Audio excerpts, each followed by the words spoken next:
welcome in to the Gaming Discourse. I am Tyler Frater alongside Richard Day the Cruz. Hello there. And Chief Engineer, Lieutenant Commander Connor Frater. Good evening. It is January 11th, 2022. Follow us on Twitter and Facebook at the Gaming Discourse. Go to our YouTube channel, YouTube/Gaming Discourse. We post videos. Midnight Protocol is the latest video. Working on a couple videos right now. One about Gloomhaven, one about Halo Infinite, which I'll talk about Halo Infinite here in a bit. And we're working on some other stuff.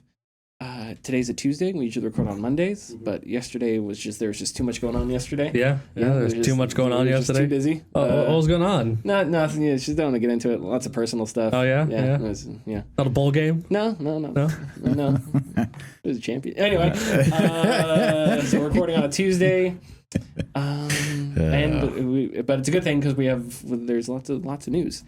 So we'll get right into what we've been playing. So Connor, why don't you? So I picked up recently. I started playing Power Washer Simulator. Okay, here we go. Oh my god, it is amazing. It's amazing. All right, interesting. I mean, you've seen the gifs of the power washers like cleaning something. Yes. That, but just in game form. Okay. Yeah, it's so much fun. So how does this game work? Is it like you're simulating someone running a business that does it, and then people bring their cars in? Cars, houses, RVs. Okay. Yeah. A penny farthing bicycle was one of the things I had to clean. Yeah. Interesting. So, and is it just an FPS? You're just shooting a hose at it? Really? Yeah. And there's also co-op in it. Nice. And it is stupid fun. And explain it. Like, how does this? I mean, it's a pressure washer. So you just, you have the different attachments, you have different lengths of the nozzle, and you just clean stuff.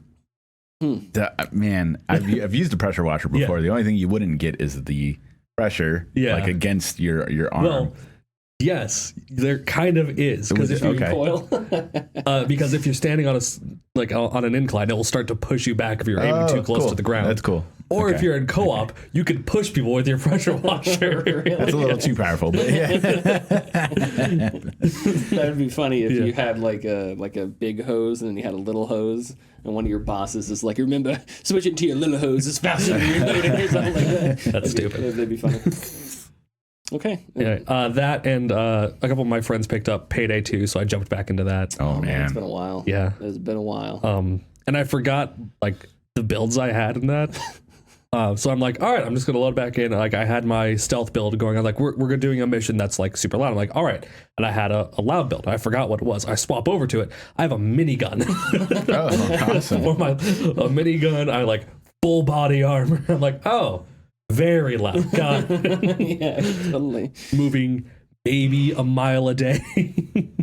That's very slow. Yeah, that always made me feel really bad when things went wrong. It just became really an endless wave of cops. Yeah, I don't want to talk about it. That was one where it's just like, oh, I don't feel good about this. I'm sorry, and it's for $500 because everything else you're not gonna get. Everything else is being lost.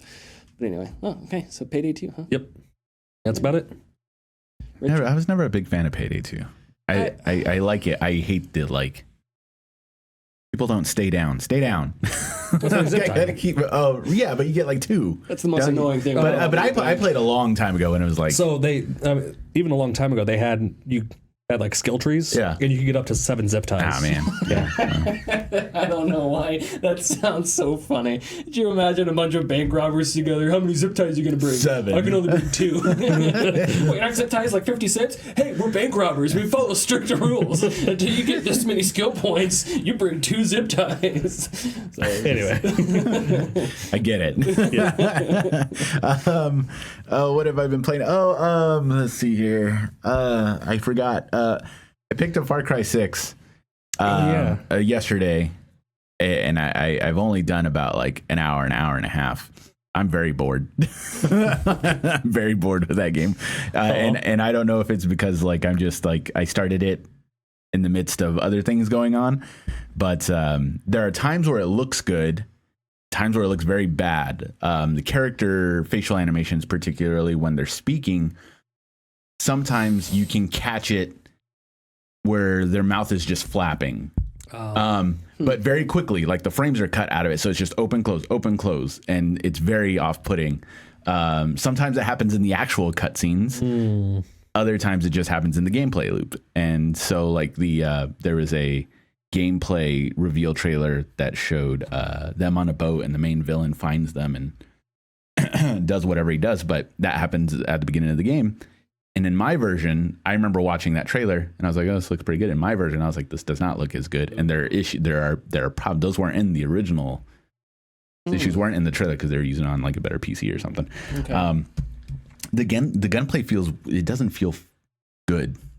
The pressure, I bought it for PS5, so the triggers feel good. I mean, cool. Triggers feel like triggers. All right. Which is nice, but it just too loose. And so they, I'm always like overshooting and shooting. I'm like, ugh. They introduced a mechanic to where you craft weapons and you craft things. I'm not sure if I like it because you have to craft bullets, but there's the explanation wasn't confusing, but for some reason I couldn't grasp it. So when you go up to a booth where you customize your weapon, you choose the weapon you want to customize, and then from there you choose your attachment. And then if you go to like the right, there's the bullet, and then it opens up the bullets that you can craft. But you can only craft the bullets if you find whatever's out and about. Yeah. But there's no just singular at the main menu craft bullets area. Oh, so you have to go into the gun and then and I'm like, okay. So I didn't get that, and it was like, hey, do you want to, trade in all your scraps to get something? Oh yeah, you're to exchange it for, I think it was just money, and I was like, sure, I'll do that. I need that shit to craft the ammo. And I was like, oh, all right. I only did a couple things. Like I said, I only play like an hour and a half, but I'm not engaged right now, so I'm just kind of like, okay, taking it by ear. A buddy of mine was playing that, and he sent me a video of something that happened in his game.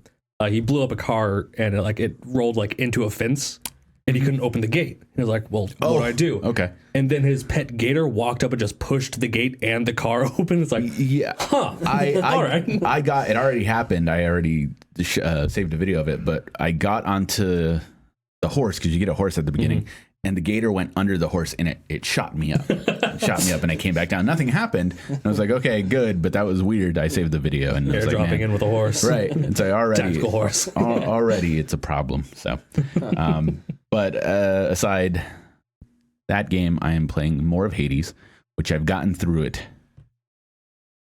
a couple times already. It's the game that keeps on giving. Yeah. You already know because you beat it. You're not done when you beat it. There's way more to get done, and way more story to unfold. So I'm very happy with that game, and I'm very happy to come back to it whenever I want to. But I told myself, like, no, you gotta stop. You gotta not burn yourself out on this. So I went over to start playing something I talked about last week, which was Ender Lilies. Quietest of the Nights is a side scroller. Metroidvania-esque game. I keep wanting to say Dark Souls-esque, and I don't want to say that, but it is. Like, I'd rather say something like Hollow Knight, but it's not as fast. And I think that the world that is in Ender Lilies is a lot more dreary and very Dark Souls-like. So I will say that for now, but yeah, you play as a priestess who wakes up. She was awakened from a spirit of a knight who is basically at her side and fights for her. So along the way, when you defeat enemies, particularly bosses and specific named enemies, you will get those enemies as spirits that follow you around. And they each do different things. Like I picked up a spirit that has a shield. So if I hit the button where he is assigned to, he'll pop out and shield me from whatever I need to. And if you do it at the right time, he'll counterattack. Oh, okay. Or I have this really big brutish character. He's like a barbarian. And they have all the main ones, the barbarian and the knight so far, and the nun. There's a nun. They're all dead. But when they come out as spirits, they're all bloodied and like gory and stuff. But the nun protected the priestess as long as she can before the disease got to her. And then you have to purify her, and that's how you get her as a spirit. But there's like a barbarian, and he's very big, heavy hitter, breaks barriers, stuff like that. But so far it's really good. Each of the levels are fragmented. So instead of a full map that you'd get like Metroid or Hollow Knight, you go in between rooms that are connected. It kind of looks like, did you ever play Detroit? No. No, I don't think Heavy Rain did it. Well, the end of Detroit, when you finish a chapter, it starts out like, here's where you are, and then it like kind of spider webs, and it's like, these are all the decisions that like if you made, you would have went this way. Sure. That's how the map looks. So interesting. And so if you exit a room and look at the room that you just exited, there could be like a red dot somewhere, and that means that I can go like somewhere else. Yeah. Okay. Or if it's a different color, means I need to find something there. But I've actually been taking video because I probably will do a video on it. Not necessarily a review, but a video. Yeah, okay. But I like it, but that's it. So I'm still playing. Oh my God. Call to Arms. Aw. Call to Arms is a 200-hour JRPG, Richard. I promise. All right. Oh, well, that guy's. No. Please continue, because you never play those. so I've been playing more Call to Arms. I've been doing the Conquest mode. The Conquest mode is really weird because I don't understand how it works so far. And it's also... is this the one that you were playing last time? Yeah, it's the Eastern Front World War II RTS. And it's the RTS where I want to say it's realistic, but it's also unrealistic. And it's really dynamic. If you have a squad of 5 guys, you can take one guy from that squad and make him go do something else. And then the squad of 4 guys, you can go send to do whatever, right? Okay. Or you can, like, for example, during a match, I had my sniper die. My sniper is all by himself. Sniper dies. So later on in the game, I had an infantry squad going by where he died. So I took one guy from the infantry squad, had him pick up the ammo and the rifle from where my sniper died. And then I had that guy be my sniper for the rest of the... So neat. So they're fluid as far as like what they can do. It's kind of like Arma or, any other military sim where sort of everything that's on the person can be picked up and moved. And so you kind of have these dynamic situations. But so Conquest it's sort of similar to Star Wars Battlefront, the original Battlefront Conquests, where there are battles and it's like lines are drawn from point to point, and these are where the battles are going to take place. And you have resources, and when you take losses, those losses aren't replenished. So how the game works, unlike something like StarCraft, where you build a base and then there's a billion dudes, you have an army, you bring that army in. If that army is annihilated, there's no more spawns left. You lose the battle. So, like, I had 3 tanks in my army, and that was it. I had 3 tanks for the entire match, and if one of them died, that tank is gone. And it's also gone for the next match. I have to buy a new tank, right? So it's persistent. Wow. The thing I don't like about Call to Arms Conquest mode that I feel is... I kind of understand why it's not there, but I also... I don't know. In the other modes, you can slow down time, which I feel like is important because... you have to micromanage a lot of stuff, and the AI doesn't always... the AI is dumb. It doesn't always prioritize things correctly, you know? So you have to micromanage your tanks and your infantry. The maps are not flat. They look like real... it looks like real ground. So there's micro cover. So if there's a tiny hill in the middle of a field, and you place your anti-tank gun just on the crest of that hill, so only the gun is pointing over, that'll give you a lot more cover than if you sit on top of the hill, right? Of course. And you can see just as much. So that's how you want to position things. But to get it where it's just right, you can click, and the AI will go there. But to get it where it's just right, you have to go in, take control of the unit, move it where it's just right, and then deploy them, and then they're ready to go. So there's a lot of micromanaging like that. And when you can slow down time, it's easier because you can go through and give a bunch of orders. And then in the AI's time, it's only like been 10 seconds. But in that 10 seconds, super slow-mo, you've gone through and you give them like 5 orders. So in the Conquest mode, you can't do that. And it becomes really difficult because there are just things that you can't get to. Like I said, with tanks, your tanks are really important. and they don't always make the best decisions. So if you have two tanks that are fighting two other tanks, you just have to decide, all right, one of these tanks I'm going to control, one of these tanks I might lose, Yeah. And there's really no way around that.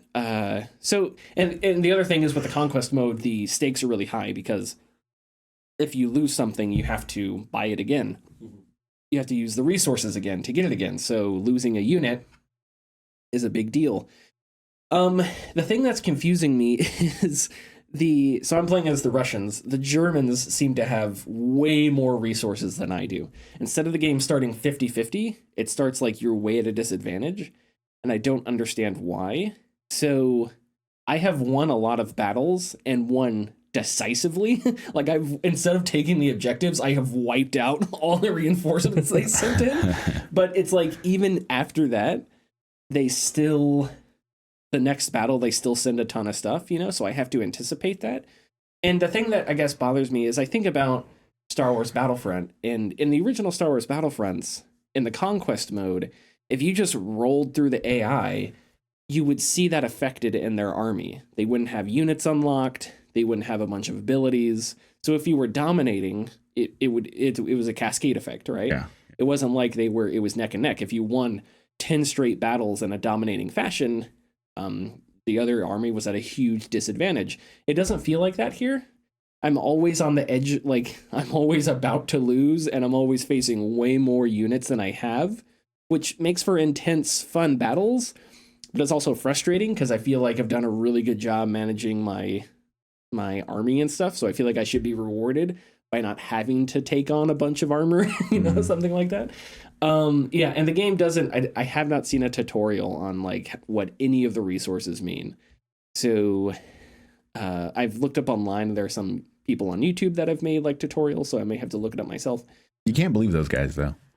Yeah, I know. You just can't. YouTubers are the worst people on planet Earth. They get their information from the internet, okay? Yeah, I know, right? Who does that? The one reason I think you can't slow down time is maybe because you can play the game co-op. But even then, it's like, I'm not going to say what is easy and not easy. I don't know if it would be easy to make it where the host could slow down time so your time is slowed down on your end. I have no idea if that would be easy. There's games that do that. I know, but I don't know if it's easy with the engine they use fair, or whatever. He doesn't want to be an armchair developer. I don't want to be an armchair developer, but it's really, if Paradox can do it, other studios can do it. But this last battle I fought, I was actually really proud of myself because the objective was to take 2 areas and you have to hold it and then you get points. Okay. It's Like a control match. Really complicated, right? But anyway, so I have learned that it is easier to hold one objective, let the AI take the other objective, and then because their forces are split in 2. So force number 1 comes towards you, you annihilate them with all your troops, and then once force number 2 takes the objective and comes towards you, you're done annihilating force number 1. So then you annihilate force number 2, instead of them attacking at the same time, or you trying to hold 2 different plots of land. But anyway, I had a new tank. And it was you have an upgrade tree, so you don't start with the best stuff. You start with early war stuff, and then you get resources to upgrade through an upgrade tree. So I have a T-34-75 or something like that, which was a tank from like 1940. And right now, when I fight the AI, it's basically the most advanced thing on the battlefield, which is hilarious because by the end of the war, it's basically it's as worth it's a tin can with a machine gun. Aluminum can, yeah, exactly. So anyway, so this tank is like the Alpha Predator. Yeah, it's the most important thing I have on the battlefield. So of course, I'm fighting this battle. I position my tanks, and I decide, okay, I'm gonna use the T-34 a lot because I know I can do a lot of damage with it. So of course, through the course of the battle, it gets tracked, so it's stuck, right? And I can't. You can fix it, but if you get out to fix it, one of your dudes has to get out, fix it. He can get shot. Yeah. So it is tracked next to one of the objectives, right? My other 2 tanks are really, they're basically tractors with cannons on them. They're smoking and joking. They both get taken out by something. I don't know what, but again, you can't slow down time, and that's the thing about like Company of Heroes. You're not gonna lose a tank one shot often. Like you can, but it's not necessarily something that's gonna happen all the time. but with Call to Arms, because of it has like a realistic damage model.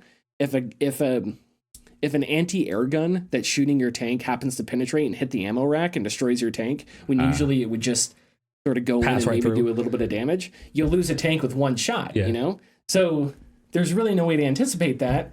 And since you can't slow down time and react quicker, if a tank explodes, it's like, oh, I didn't even see why. So anyway, so my tank is tracked. I'm controlling this T-34. I look over to my right. Both my other tanks are gone. It was literally a scene where it's like in a movie. You're like, where's the air support? There it is. And it's like a crash, like an airplane's crashed on the ground. So anyway, but it was cool because for the rest of this game, this T-34 held. And I was down to my last anti-tank shell, because you have a couple different shells, high explosive and anti-tank. And they brought up a Panzer III, right? Which could go one-on-one with this T-34. Yeah. And I got really lucky because the Panzer III drove its side armor right in front of the T-34, and with the last shot, went through, penetrated, exploded, and I was like, oh my god, yes! So it was cool because it was a dynamic situation where this T-34 that was tracked became a pillbox. Became a pillbox and was able to take out their tanks, and that's neat, you know? I just wish I could slow down time so my other tanks wouldn't just... He told us we can't move, so we just have to stay here no matter what happens. The other game that I want to talk about... Now, conversely, if he could slow down time, or they could... Well, rather, if they could, operate independently, Tyler would be complaining about the AI acting stupidly with his tanks. Oh, no. But that would be true as well. If it's not one, it's the other, man. Yeah, that would be true. It's a lose-lose situation. So... I love Halo Infinite. Like, and thus far, there are issues I have with it. And it's interesting. I haven't read any reviews. Obviously, I didn't want to read anything. But I think it's phenomenal. And it's really interesting. I'm not even sure where to begin. I love the gunplay. I think the gunplay is great. Weapons feel better than they have felt in Halo for a long time. Weapons seem to have different hitboxes, or they're more precise. The BR, it's really easy to get headshots with. You switch over to the scout rifle. I forget what it's called. The VK-27. Yeah, or whatever. You switch over to that, and it's a little bit tougher to get headshots with that. And I think it's because I don't know. It's an auto gun. I don't know how the tech works, but it's not as easy to get like that perfect headshot with it. And there are lots of weapons like that. There are a lot of fun dynamics. So, like, the Marines and other Halos, where you'd have Marines following you, and you put in Halo 3, there's a Marine. You'd have a rocket launcher. You find a Marine, you swap his SMG, you give him a rocket launcher, you grab a Mongoose, you drive it toward him. You have a Marine on the back of your Mongoose with a rocket launcher. Because he's AI, he has unlimited ammo, so you're driving around a rocket goose, and it's fun, Now you can do that with a Razorback, which is a Warthog, but that doesn't have a gun in the back. GPN. And because you can spawn rocket launchers, I will assault enemy bases with a Razorback full of Marines carrying rocket launchers, and it's so fun and stupid. And those Marines are basically Torbjorn's turrets too. They just exactly. So. They're really accurate, and it's a little dangerous because they're indiscriminate. So they may shoot at a grunt that's like 5 feet away and send the Warthog flying a bit. But that kind of stuff's really fun. There's a new banished weapon in the game that it fires like arcing shots, the Ravager, I think. And so one thing that I'll do is I'll give a couple Marines a Ravager, and the Master Chief has an ability where it's like a shield wall he can throw down. So I'll attack an enemy base, throw down a shield wall. Hopefully the Marines stay behind it, and they shoot over it. And it's like, oh, this is nice. And they take cover behind the shield wall, and I was like, oh, this is kind of fun, The story is the thing that I think maybe why, because I've heard it got mixed reviews, and I don't know why, because I think the gameplay is phenomenal thus far. But so there's a bunch that's happened, and I don't know where it happened. I don't know if it happened in a book, which I hate. I don't know if it didn't happen, and you're just supposed to take everyone's word for it somewhere. So at the end of Halo Wars 2, which is where the Banish originated and made their video game debut. I don't know if they appeared in a comic book or something. At the end of Halo Wars 2, Aatrox was alive, and he was the leader of the Banished. And at the beginning of Halo Infinite, he's alive. Mm-hmm. But then he kicks your ass. Yeah, but then he's not there. and it seems like he's dead, but I don't know when that happened. And I don't know if there's a surprise coming later or if he is dead, but that kind of bothers me a bit. Because I'm afraid that they I'm aren't going to direct about it. Yeah, I'm afraid I'm going to beat the game and then look up, and in some dumb comic book that nobody gives a shit about, they killed off Atriox, which is the second time in this trilogy that a villain that was going up against the chief has died. Anyway, so I'm a little worried about that. I don't know how the Banished got to Zeta Halo, because at the end of Halo Wars 2, they were at the Ark, which was outside of the galaxy. So I don't know how they got there, and I don't know what that means for the Spirit of Fire, which was Halo Wars, they were in Halo Wars 2.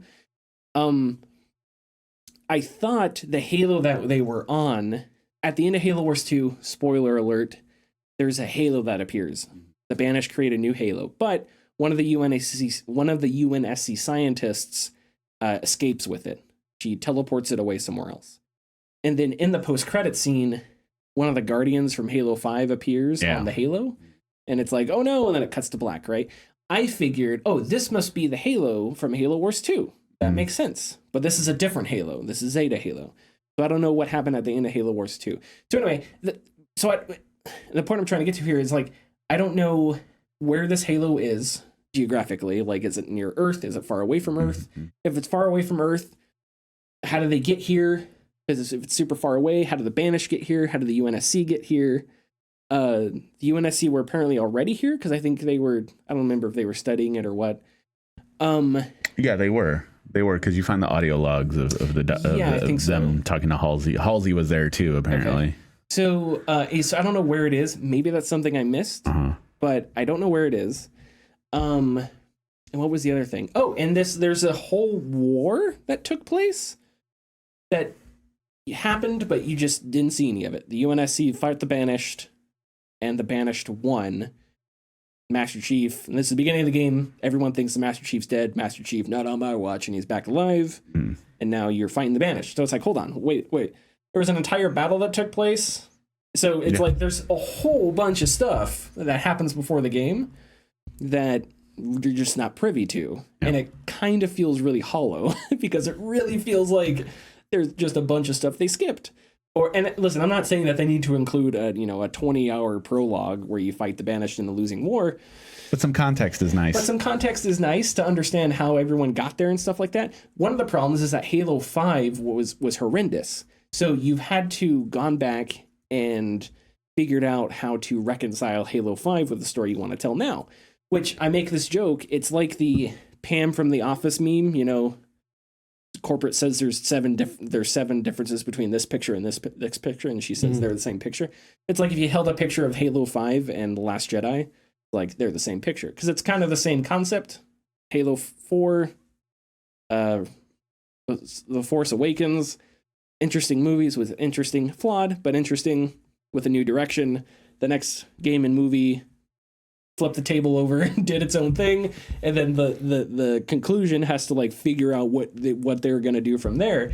And there's even a line I found in one of the audio logs that's like, hey, what happened to Blue Team? And Commander Lasky's like, oh, Blue Team, they're out doing that. They're out Black Ops. It's like, that's literally, how about we pull some holdo maneuvers? No, that's one in a million. Yeah. Okay, go on with the movie. Like, it's literally they brought in Blue Team, which is the Master Chief's partners from the books. Yeah. And now there isn't a space for Blue Team because Blue Team should have never been there in the first place. And so they have to be written off in an awkward way to excuse the Master Chief being on his own. Same with oh yeah, what's from 5, like that you find an audio log and Fire Team, whatever. Yeah, and it's like, oh yeah, they're somewhere. The Spartans that aren't the original Spartans. Spartan 4s. Yeah, the human Spartans. So John's human. Okay. Yeah, he is. I'm hoping that the narrative figures out a way to do all that a little bit better.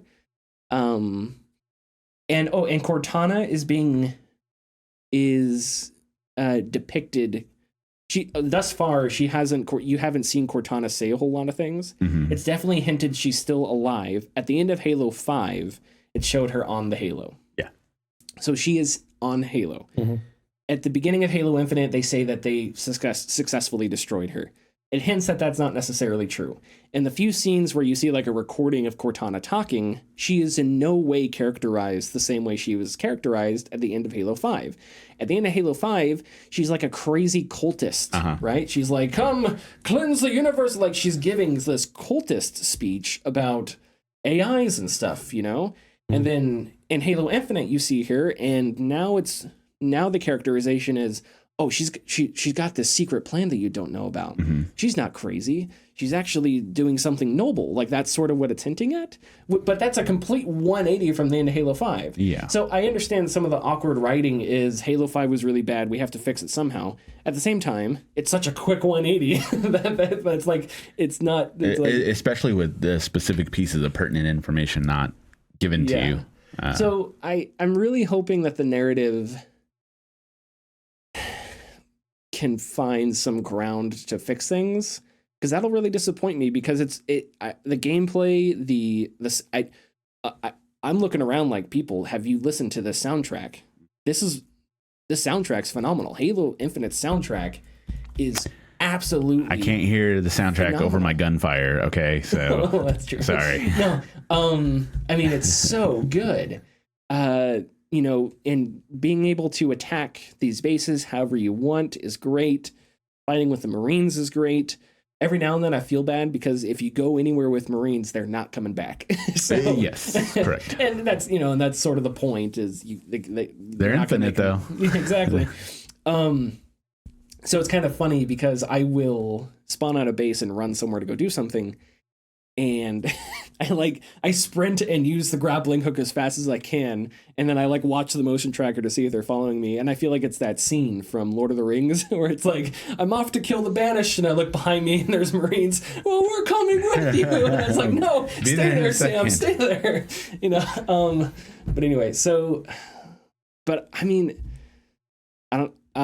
I think Jennifer Hale is doing I think it's still Jennifer Hale. No, it's Jen Taylor. Jen Taylor. Who's Jennifer Hale? That's Mass Effect. Yes. Jen Taylor she does an amazing job doing this alternate. She is Cortana. Such a treasure, like as the weapon. Like I really enjoy her take on it. It's so good, and it's different. The inflections in her voice and how she speaks. It's the same character model, but it's a completely different sort of chippier personality, right? Yeah, which is so neat. It's a the inquisitive curiosity of just everything is very. Steve Downes has some more lines. I think that's the Master Chief, right? Possibly, but yeah, no, I did comment on how chatty Master Chief is in this, which I totally dig. I'm down for a more chatty Master Chief. He doesn't have to say a lot, and he doesn't, but as long as he says something. Yeah, that he's there. I prefer that. Yeah, he had one really cheesy line that I enjoyed. I don't care. Anyway. It was awesome. I liked it. And this game doubles down on one of the big thematic driving forces behind Halo, which is hope, right, in the face of darkness. Always.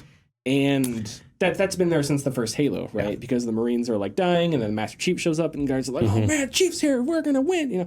So, and that's the whole point. This one, it's sort of driven home almost to the point of after school special, but I still enjoy it. Well, yeah, and that personification is kind of comes with the pilot, and which is I'm not, as of now, still, because I haven't beat the game. I'm not a fan of him, but I understand what they're doing with it. But I'm not a fan. Yeah, but the Chief had a line that I thought was more. I just enjoy that I appreciate that they're extending that.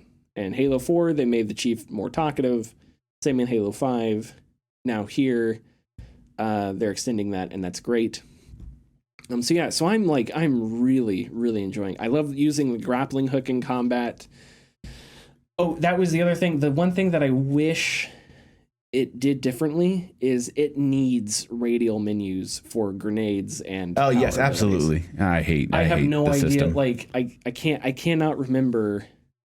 I don't change abilities enough to remember which directions go where. You know what's weird though? It feels like anytime you try to access it, they've changed. It randomizes every time, and I'm like, it needs a radial menu. Let me hold one of the buttons and then just do it really quickly.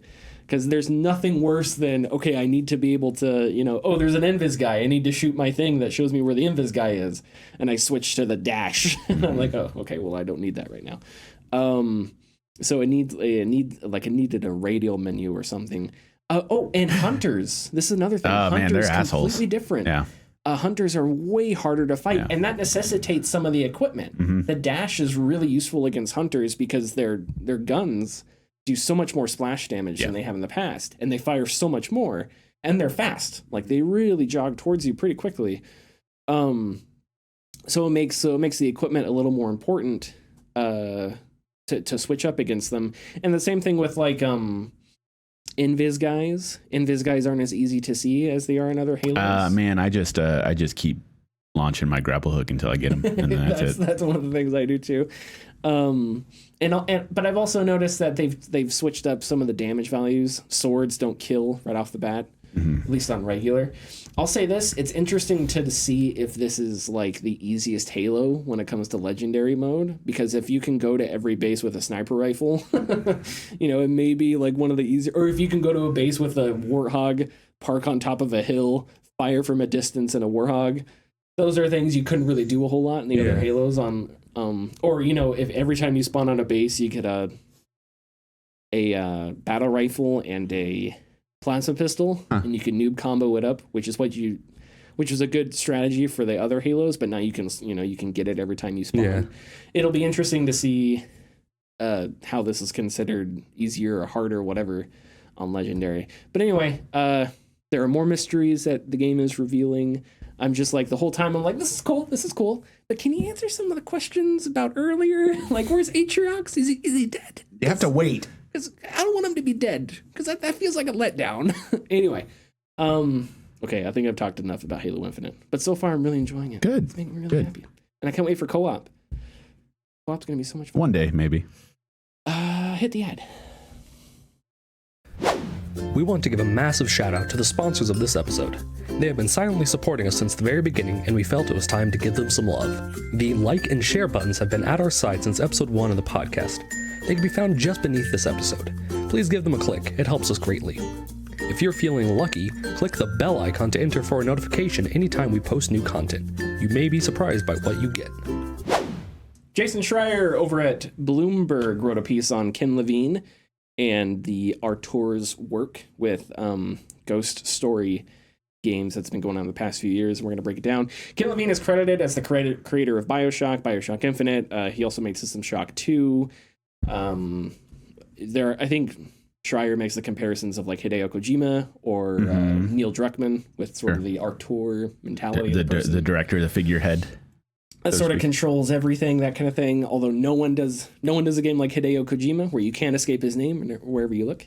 Real quick, some background. 8 years ago, Levine started Ghost Story Games with backing from Take-Two Interactive, with the dev team handpicked from Irrational, which was shut down when Levine formed Ghost Story. So they were going to downsize, handpicked people, formed Ghost Story Game, and you have backing from Take-Two Interactive, which is a really big AAA publisher.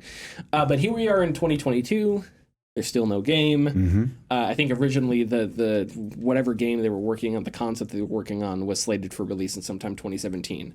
So it's been a bit of a bit of a delay. Ghost Story's current project still doesn't have a name, nor does it have a release date. Speaking with 15 current/former employees, development has suffered from reboots and changes in direction. Sources say Levine is a difficult manager to work for. He struggles to communicate his vision and alienates or browbeats subordinates who challenge him or fail to meet his expectations, sometimes in front of other co-workers.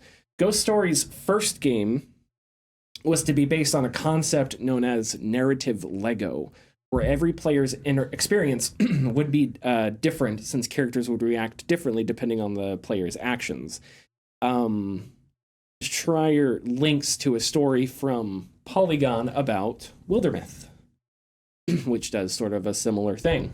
Levine told new recruits that Ghost Story had the financial stability of a major publisher with the artistic freedom of an indie developer, but despite the indie mentality, Levine's idea for the game was very ambitious. Giovanni Pasteris, I think it's an early employee, but I think he left. I don't remember when exactly he left. It was only maybe 5 years after they started development. Said, quote, "The ideas and ambitions were great, but the scope just grew and grew without the concern for the team's ability to get it done by our fall 2017 deadline. Ken wanted to make a AAA game with a budget team size. It was never going to happen," end quote. Employees would occasionally ask Levine how long Take-Two would fund them before demanding something to sell, but Levine would say that their studio is a rounding error, implying we're too small to worry about. Yeah. We have lots of freedom. They'll make enough money that we won't be an issue. Yeah. So we're good to go. And as far as things are right now, like I said, we have no name, no previews, no release date, reveal, no nothing. And I'm not even sure. Even code name.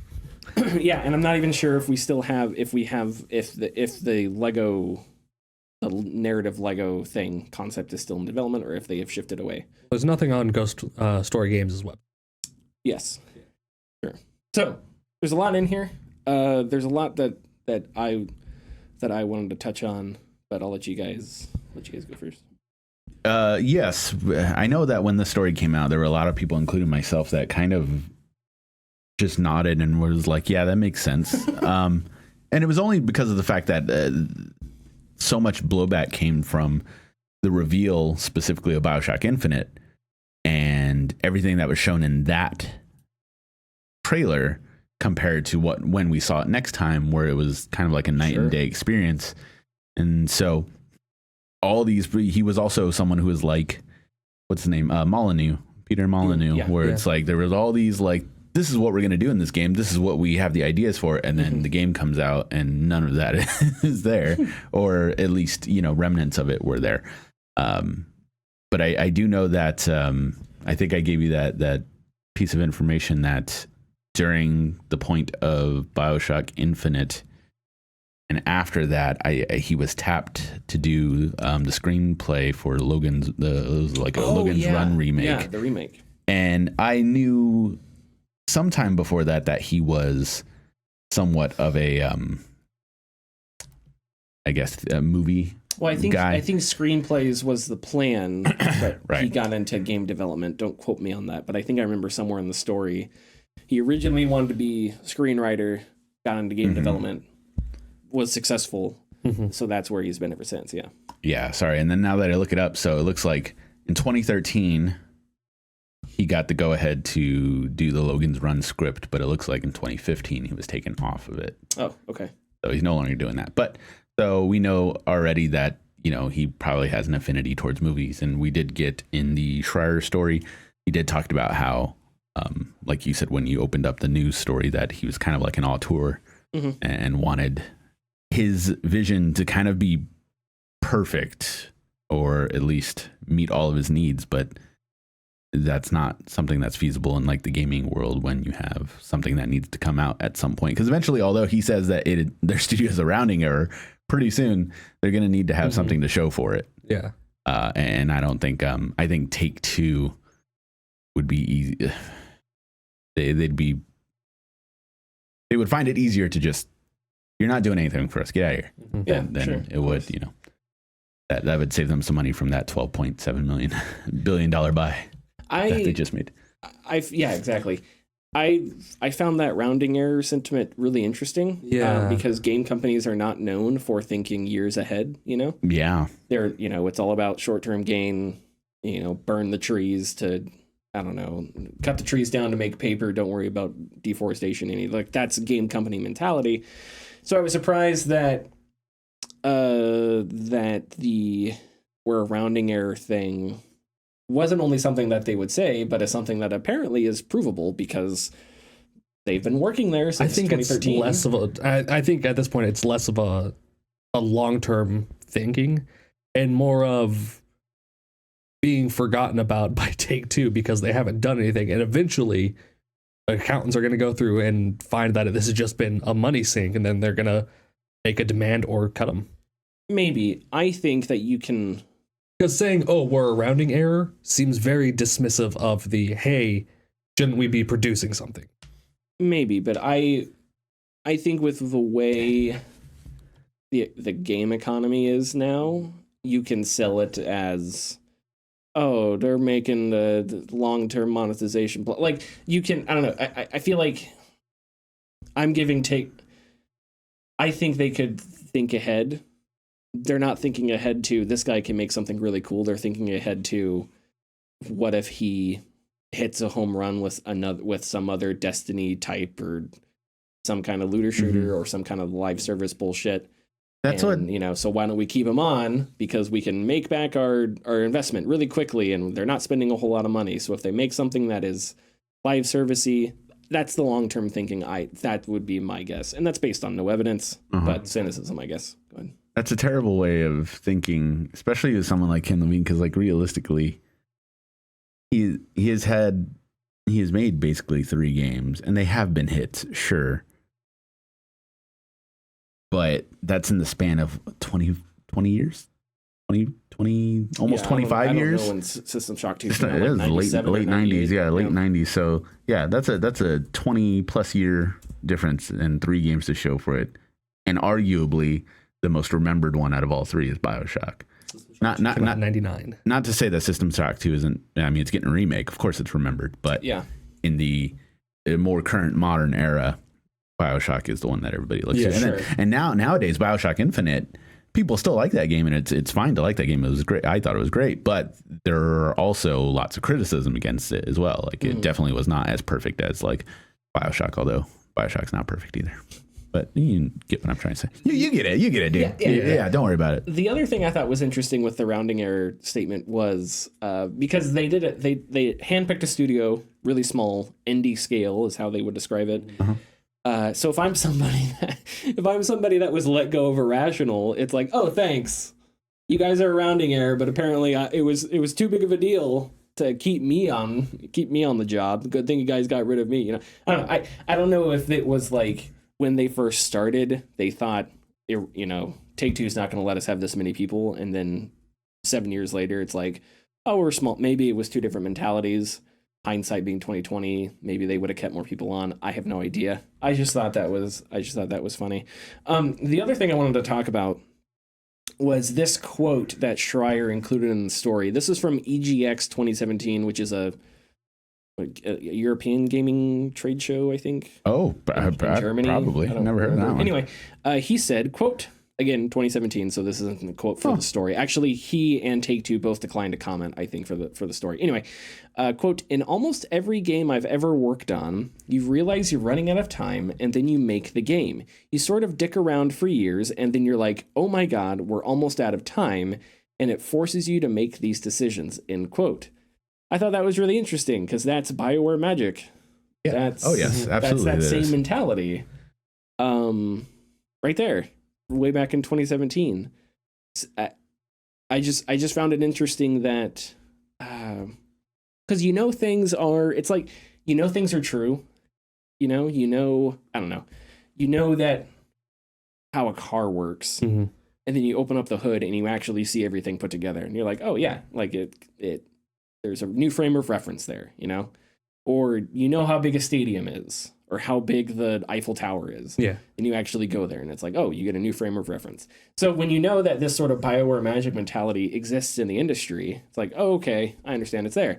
You hear other people in the industry describe it word for word without calling it, and you're like, oh, wow, there it is again. It's like, it's further evidence to the systemic problems of the industry. That was 2017. I have no idea what Levine would think of that today. I don't know, maybe Bloomberg should have asked him to comment. Oh, wait, they did. So I found that interesting. But that sort of mentality is mentality that I think needs to go. I wonder when that mentality started, too. That's an interesting thing to think about. Probably in the mid-2000s. I'd probably the arrival of early PS3. Mid, PS3 360. It could be, I don't know. Maybe. Could be before then. Yeah. But the other I'm becoming one of those guys who was like, I miss the days where they made video games just to make video games. But it's like, no, they made video games to make money. That's the, I mean, yeah, there are people who made money because they wanted people to enjoy the thing. Like, sure, absolutely. But then I think, during the 360 PS3 era, it was like, no, now we need to make money. Like, and so if it went from a niche to a mainstream industry. Yeah, as soon as it started crossing movies as like the biggest moneymaker. Yeah, that makes sense. Anyways, sorry. What was I gonna mention? Yeah, you weren't gonna do it. Yeah, I don't think. I think I've lost it. Let me think here for a second. The game probably didn't have like the crunch / Bioware magic. No, that game probably didn't have any crunch.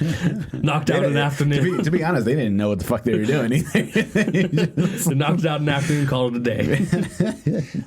The thing I was gonna say was that this is disappointing because I, like so many other people, really hate publishers, especially meddling publishers. Sure. And so you hate it when it's disappointing. I want to say hate. It's disappointing when someone is given a huge swath of freedom and they're struggling to make it come to fruition. Because I think some J. Jonah Jameson, executive somewhere this is why we need to be in there telling these kids how to make these games. Yeah. Pictures of Spider-Man. But on the flip side, you have like Kojima, who made Death Stranding, which is the weirdest, dumbest, greatest video game ever made. So it's like, I guess it kind of goes both ways sometimes. Sure, yeah. I mean, in this situation, the call's coming from inside the house. But I don't know. Who knows? Maybe Ken Levine's making Duke Nukem Forever 2. We'll see what happens. Okay. Sony released details about PSVR 2. Let's go. It will be exclusive to the PS5, which isn't necessarily... what? Not necessarily... Crazy. Surprising there. And slated to release late 2022, although that may be pushed back. We still don't know the price. We do have some specs. It has inside-out tracking, which means you have no external sensors. Quest 2 works like this. It offers 4K HDR and 110-degree field of view. That the resolution and that degree field of view, I think, is both is bigger, however you want to put it, wider, whatever, than the Quest 2 as well. Yes, yeah. I don't know what the Vive is, or I don't know what the Index is, but well, those are both better, bigger, however you want to say it, than the Quest 2.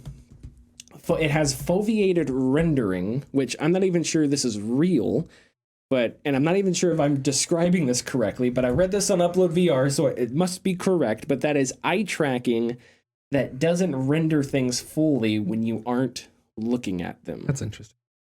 That sounds fake, which is why I'm a little hesitant. That's a real thing. But, yeah, it's a real thing. Horizon did that. But it did it with. Sure. Like Horizon Zero Dawn did it like when you weren't looking at the thing, it wasn't loaded, but if you like turn the camera, then it would like load it quickly. Yeah. Anyways. So I don't know.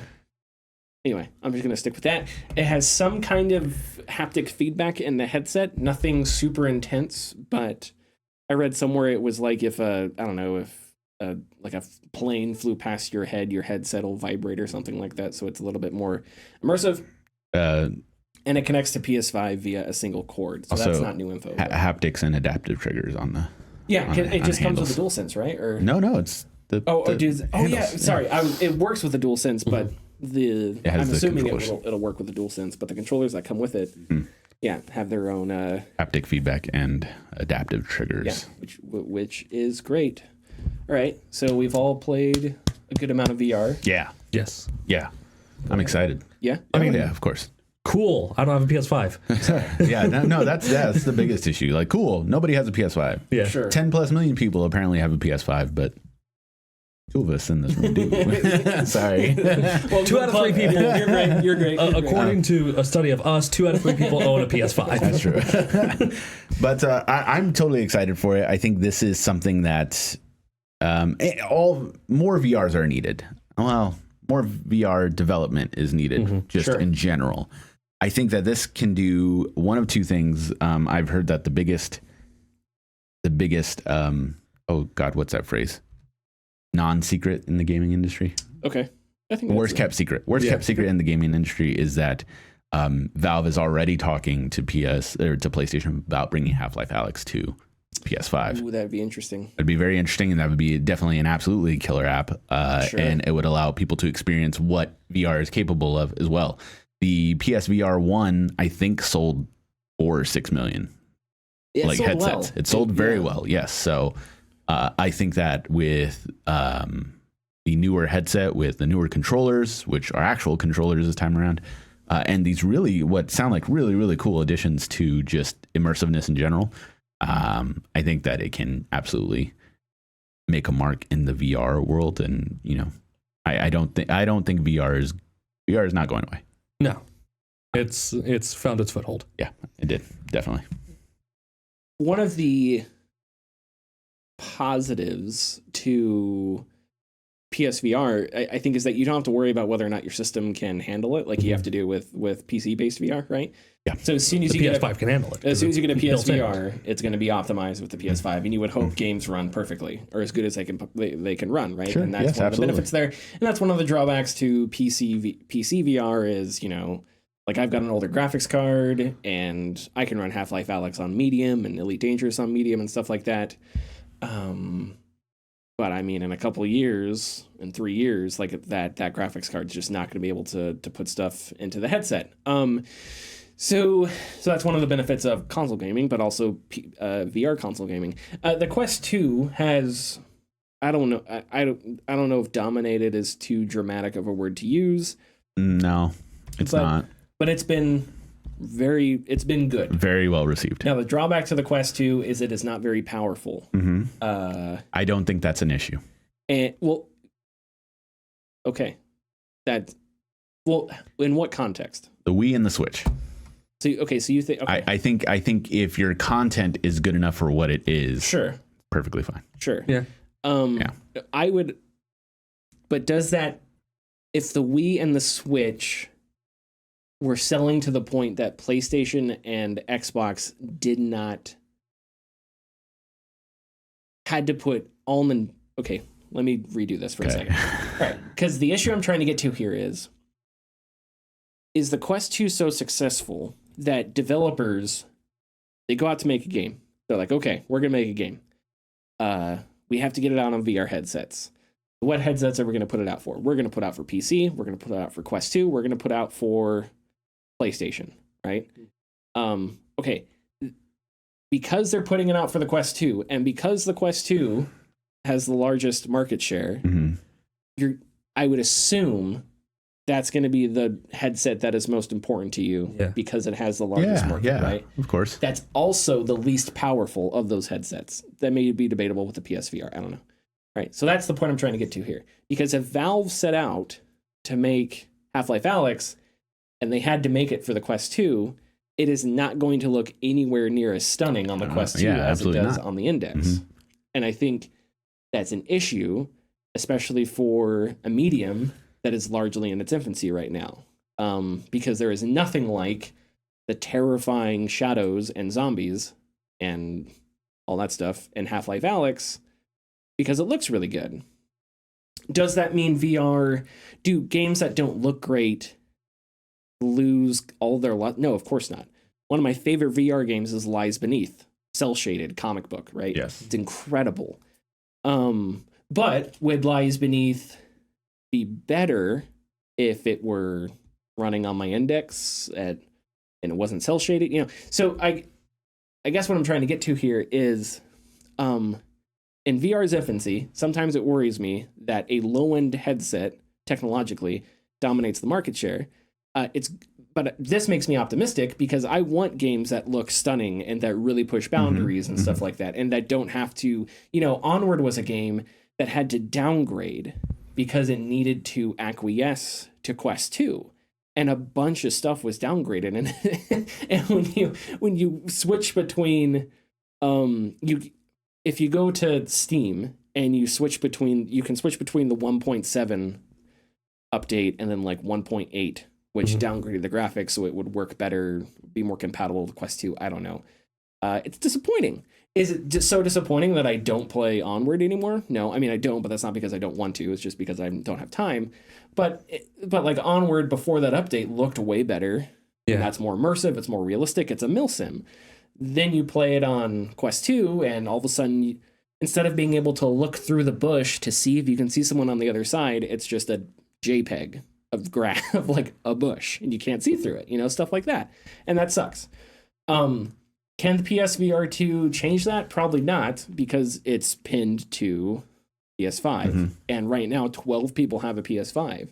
And that would be the thing I was... 12 million. That's what they say. there's 5 of those people are people that are buying all of them.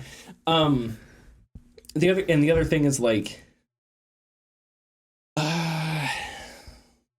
with every piece of technology that comes out now, I just hope it can sell without being hoarded by people and resold. I hope the global economy can figure itself out and COVID can figure itself out. Yeah. Because I would love more people to get PS5s and more people to get into VR. But I'm afraid that won't happen because of and it would suck if factors like that, right? If a scenario happened where Sony ships the PSVR 2, they're not selling a ton. Well, they're selling a ton, but not as much as they maybe want or could without COVID of PS5s. They ship the PSVR 2. Same thing's happening with the PSVR 2. Can't get your hands on it. So people that are already on the fence about buying it are like, I'm not going to get it. I'll get the Quest 2, or something like that because I want to play VR. So then 5 years down the road, Sony goes, you know what? I don't really know if we want to do this VR thing again because we did it with the PSVR 2 and it didn't do that great. That scenario sucks because we need more competition with VR. We need more headsets in more places. That scenario totally could not happen, and I would love that. That's the only thing that I'm worried about. Other than that, headset sounds amazing. I'm so glad there's a game for it, or the Horizon game. Oh yes. I think that's all I have to say. I haven't put on my headset in a bit, though. But man, Resident Evil. Like there's another one, right? Like Resident Evil VR, or RE4 VR. There are mods. Like you text me. There's a mod for Resident Evil 2 and 3. Resident Evil remakes. 2 and 3 remakes, right? Yeah. Which are really high fidelity games. Would they look that good on the Quest? Probably not. Resident Evil 4 looks great on the Quest. It's a remake. It's meant to look like the original. But if you were to remake Resident Evil 4 with the fidelity of a RE2 remake, you couldn't do that on the Quest. And that's disappointing because I would want it to look like it looks like. I would want it to look like RE2 remake. That is the problem of doing one before the other, though. Like playing one before the other. Like, for instance, like Walking Dead Saints Series is still one of the best VR games I ever played. Oh, it's awesome on Quest 2. It is. I understand it looks better and much better whatnot on the PC, but there are, as long as people don't mind the sacrifices that are made, it's not an issue. Okay. I think, but because you've already played Resident Evil 2 remake and it's like, hey, we're going to put this on the Quest. You're already like, well, it's not going to look as good as the PS. Like, and you're already doing that. And it's like, well, there you go. That's the thing that I don't want to be industry standard, because when you've seen how good a VR game can look, it's like, holy, and I guess that's the same for everything. Like, this was my failed analogy with like Nintendo consoles, right? It would suck if the next God of War had to be released for Nintendo for the Switch, and then that got put on the PS5, right? If that were the industry standard, as opposed to so that's not a great analogy because it's not going to be on Nintendo. That is kind of a great, because it's worse that way. It's worse putting something on an underpowered system and trying to make it for a better system than it is going the other way, in my opinion. Yes, but all I'm saying is, like with in VR, like with Onward, it's becoming the industry standard where you have to make it more compatible with Quest 2. So I guess to further the analogy, it would be like if PlayStation downgraded God of War on the PS5 to make it run better on the Switch for multiplayer. Sure. Does that make sense? Yes. And I just don't want that to be industry standard. I understand that. But that's also, sorry. I know we're doing that. That's also that developer's fault for not just making a separate version. Okay, because everyone else has done that. Walking Dead, it's a separate version. Like, you can just, like, all those other games that also have a PC version, they are just separate versions. So why didn't Onward do that instead of sacrificing its PC? And they're a small well, that's one of the things. And you can't blame them because they're a small development team. They're not going to be able to split their resources between two games with two different player bases. You join the player bases. I understand. The situation still sucks though, and I don't want that to be the situation across the board, right? Especially in VR, where so many of the games are developed by smaller developers, who are doing amazing jobs with stuff. So yeah, that was a good discussion. It was. Do you want to go to the next story? Yeah. Jeff Ross says that management made them feel like Days Gone was a failure. Upper management, Sony management. Yes. Jeff Ross was the director at Bend Studio for Days Gone. Over the last week and a half, there was news that Ghost of Tsushima sold 8 million copies, and everybody celebrated. Like, hey, it's great, wonderful. Ross tweeted, and I quote, "At the time I left Sony, Days Gone had been out for a year and a half and sold over 8 million copies. It's since gone on to sell more, and then 1 million plus on Steam. Local studio management always made us feel like it was a big disappointment." In various other tweets responding to people, Ross said that the grief Bend Studio got was not about review scores, but about sales. Bend Studio is now working on Naughty Dog for Last of Us multiplayer and making a new Uncharted game under Naughty Dog's supervision. What do you guys think? I don't know why Sony disliked Days Gone so Because much. it sucked. I haven't played it a lot. Yeah, I haven't played it at all. I can see. I've only played Days Gone 2 or 3 hours. Mm-hmm. I liked it. I thought it was really cool. I think the theme of spoiler. Yeah. The story starts with somebody's death, and the game is called Days Gone. And when you go to the pause menu, it counts how many days you've been playing the game, and it counts saying Days Gone, and it starts at a number. So that is days gone since the main character lost this person, which I thought was interesting. Mm-hmm. So it's interesting. It was a cool little thematic choice. The zombies are neat. They're a cool twist on zombies. They're also horrifying. They're difficult in combat. It is not like World War Z where you mow down a billion of them. Like if you get into combat with 5 or 6, you're screwed. You got to run.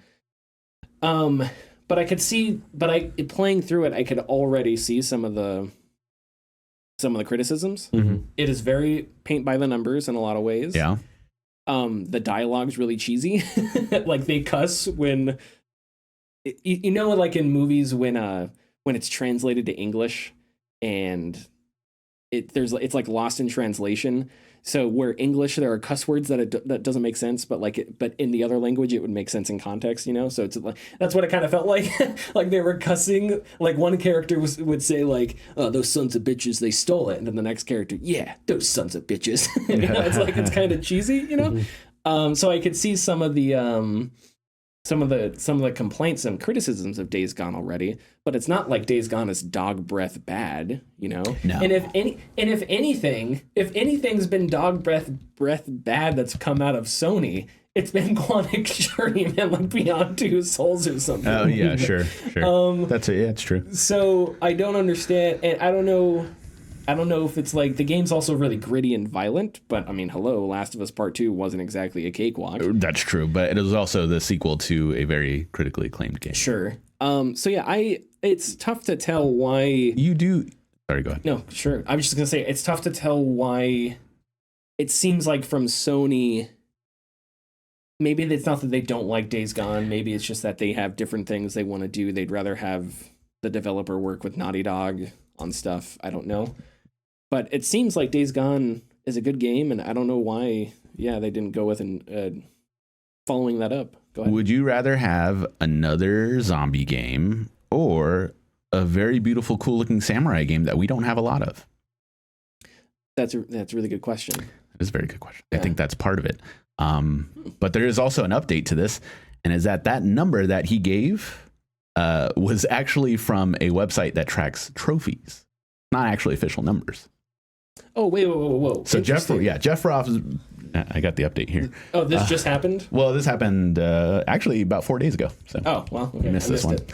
I'm a bad journalist. Blah, blah, blah. Here's what Ross said. Quote, "Where I got my data from, I had access to a lot of telemetry and I could see stuff. And when we were at 5 million copies we were at 5 million copies when we were, wait, what?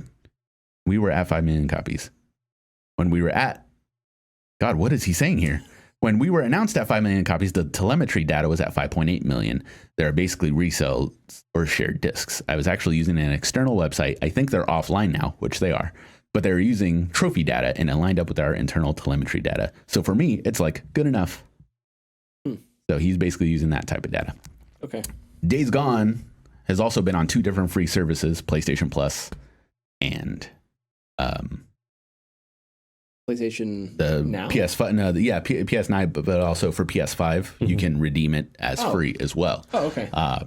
So there's also those numbers to take into account. Also, used discs. Sure. Like if he's taking that into account as well. So, I mean, the 8 million is not also the 8 million copies is also not necessarily it's looking to be the correct number that it has sold. Oh, either. okay. Yeah, so I don't know, maybe, but he says it wasn't that it was sales data. So that would make sense if it just didn't sell as well as people think it did. Sure. And that's why Sony decided, we don't need to do this anymore. Yeah. Which I understand people's complaints because that sucks when you like a game and then a company decides to go another direction. Oh yeah, look at Prey. Yeah, especially when Prey and Prey 2, yeah. But especially when a studio like Sony has the resources to probably try again, but they decide on something else. The other thing I wanted to talk about, first of all, do not go on Twitter ever. I made the poor decision to go on Twitter and see what people were replying with. Oh yeah, man. And it was just like in one of the tweets, he says, it wasn't about review scores, it was about sales. It's like, okay, but then someone said, well, if you want your sales to be better, you got to make a better game. But it's like, okay, but he's not complaining that the game didn't sell. He's complaining that the game sold enough, like that, completely missing the context of the tweet. Anyway, I'm not going to get into it with some rando on Twitter. That's why I don't go on Twitter, because it gives me anxiety. But anyway, the thing that I get annoyed at sometimes, and this person largely lives in my brain because I don't go out looking for evidence of it, but I know it's out there, is the person that blames like reviewers and media, right? Because I think it's easy to like blame Rotten Tomato scores or critics and not sit down and read a review and then take in a single person's argument about why a game is good or bad, right? So it really bothers me when people say, man, critics, all they want is blah, blah, blah. It's like, do you cross-reference a bunch of different reviews to come to a systemic conclusion about why all these critics went a certain way with this game? No, you didn't do that. You have personal biases, and you don't like the media because of these personal biases, and so you wrap it all up into a bow, and you blame the entire system on this one thing, and that doesn't make any sense. And I think game criticism is better today than it ever has been. And stuff like, I think Death Stranding, I think, is a good example of that. People were all over the map on Death Stranding. But also everyone was kind of in agreement, right? Like I feel like everyone agreed Death Stranding was horrible, but everyone also disagreed on whether or not they loved it or hated it. It's like everyone was like, Death Stranding's weird. Yeah. But so anyway, well, it's like one person talking to two of their friends. Yeah, I totally hated it. Not bad. It's pretty good. Yeah. But anyway, this is a straw man because I'm not gonna look for evidence of this. I just know it exists, and I have seen it in the past. And I just remember people, like with Days Gone, people, the critics didn't like Days Gone, and that's why I did it. Well, we know now it wasn't review scores, but another thing is like, review scores weren't that bad either. They were like 8s, like 7 and 8. Well, for Days Gone, they were middling. Were they? Yeah. I think about a 71 on Metacritic, but oh wow. Yeah, 6.5 from IGN. Like it was middle, like real middle ground. Okay, but which isn't bad. I mean, it's just fine. I think a lot of what the issue is here between Jeff Ross and whoever he was talking to in management is it's a difference of it's a different business. So Jeff Ross, our game sold 8 million copies. Great. According to yeah. They sold more than 5 million copies. Great. There you go. Now, business side, like the actual business people that are making high level executive decisions. Sure. They see 8 million copies with 6.5 review. They think, oh, if that would have been higher, 8 million could have been higher. So they're saying it's not good sales because everything combined together equals out lower sales because lower rating. That could be true. Mhm. But I think it just has more to do. I don't even know what it has more to do with. It just has more to do with Sony makes decisions, and it's kind of hard to read the tea leaves on. I think sometimes.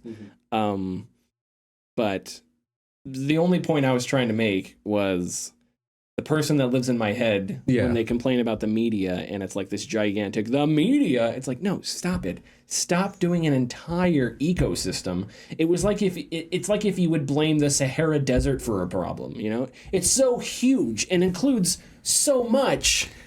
It's sand, it's coarse, it gets everywhere. That's the one thing you could hate on the Sahara Desert for. Anyway, I'll tell you this much. I want to play more Days Gone because it runs great on the PS5. Yeah, 60 frames a second. All that. It's one of those boosted games. And riding the motorcycle is really fun. The motorcycle feels cool. It feels different than... And I think that's important when in a game when you're doing something so often and it's like a normal thing. For example, like riding a horse in Red Dead. You could make a horse feel like just a boring car, but they make a horse kind of weird and horsey. And I think that's cool. It doesn't have to be fun. I think it adds layers of color and flavor. When you do a motorcycle and it doesn't feel like a point and stop motorcycle, that's fun. In the Batman games, when you're driving around a Batmobile, it doesn't just feel like a car. It feels like a tanky and slippery. Tanky and weird, yeah. So anyway, when you're doing things a whole bunch, I like... It makes you a little uncomfortable sometimes, but that uncomfortability I appreciate because it's better than just monotonous nothingness to the movement and whatnot. Anyway. The hour and a half I played of Days Gone, it felt bland. Yeah, I mean... and I'm including in there the motorcycle driving. Oh, well. Because, like, I was... Like, in the first mission, I'm driving the motorcycle, and, I start having a coughing fit, and I look back up, and I crash, and the motorcycle just bounces off a tree. I'm like, It didn't feel like there was, thought, well, not necessarily not thought put into it, but it was kind of a letdown, like, oh, no consequence for running into a tree while on the motorcycle. Yeah, and you would want Grand Theft Auto, you fly off. Yeah, exactly. Okay, that's an interesting criticism. I would argue it's a good thing because you're constantly running from zombies. So if you hit a tree and every single time you hit a tree, Drake or whatever his name is flies off, I would lose my mind. Deacon, right? It's Deacon. Deacon, yeah. I would argue that the Far Cry 6 horses are terrible. Really? Yeah. They're getting launched by alligators. I would just cry that. I would just cry. I would just cry about Far Cry. I don't think it's been good since Far Cry 3. But that's just me. Are we ready to do tidbits? Yeah. All right, let's do tidbits.